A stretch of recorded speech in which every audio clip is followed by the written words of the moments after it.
കണ്ണടച്ചു തുറക്കും മുൻപേ ഒരു ജനതയെ തന്നെ കാണാതായ ഒരു കഥയെക്കുറിച്ചാണ് നമ്മൾ ഇന്ന് സംസാരിക്കുന്നത്. 1500കളുടെ അവസാനത്തിൽ അമേരിക്കയിലെ റൊവാനോക് ദ്വീപിൽ 100-ലധികം ഇംഗ്ലീഷ് കുടിയേറ്റക്കാർ താമസിച്ചിരുന്നു. ഒരു ദിവസം അവർ പെട്ടെന്ന് അപ്രത്യക്ഷരായി. ഒരു സൂചനയും അവശേഷിപ്പിക്കാതെ അവർ എങ്ങോട്ട് പോയി എന്ന് ആർക്കും അറിയില്ല. ഈ സംഭവം നടന്നത് 1587-ലാണ്.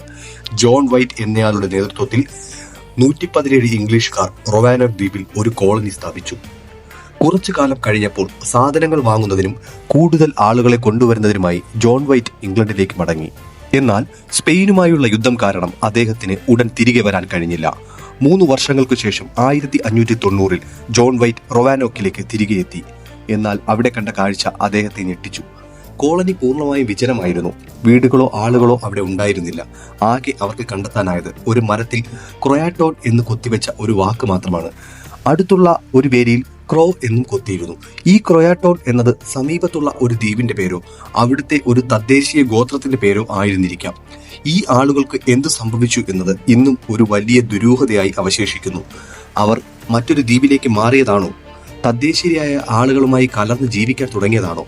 അതോ എന്തെങ്കിലും ആക്രമണത്തിന് ഇരയായതാണോ? ഈ ചോദ്യങ്ങൾക്കൊന്നും കൃത്യമായ ഉത്തരമില്ല. നഷ്ടപ്പെട്ട കോളനി, ദ ലോസ്റ്റ് കോളനി എന്നാണ് റൊവാനോക് കോളനി അറിയപ്പെടുന്നത്. ചരിത്രത്തിലെ ഏറ്റവും വലിയ നിഗൂഢകളിലൊന്നായി ഇത് ഇന്നും നിലനിൽക്കുന്നു. ഈ കഥ അമേരിക്കൻ ചരിത്രത്തിലെ ഒരു പ്രധാന ഭാഗമാണ്.